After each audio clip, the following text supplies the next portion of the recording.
करत बसलात तर तेव्हा तुकोबाराय म्हणतात तुम्ही बाकीची बरोबर प्रपंचाची बरोबर केली तर काय होईल तर तुम्ही त्या देवाच्या जवळ आहात ना. प्रपंचाच्या बरोबरीमध्ये तुम्ही त्या देवापासून दूर व्हाल. म्हणून तुम्ही प्रपंचाची बरोबर करू नका तर तुम्ही परमार्थाची बरोबर करा. मग तेव्हा काही सज्जन माणसांनी तुकोबारायांना प्रश्न केला की तुकोबाराय, अहो तुम्ही म्हणताय त्या विठ्ठलाची भक्ती करा, प्रपंचाची भक्ती करू नका. मग त्या विठ्ठलाची भक्ती करण्याकरता कडक कपडे लागतात का? तुकोबाराय म्हटले नाही.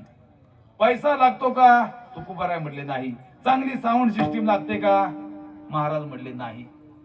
महाराज, अहो चांगलं वातावरण लागतं का? महाराज म्हटले नाही.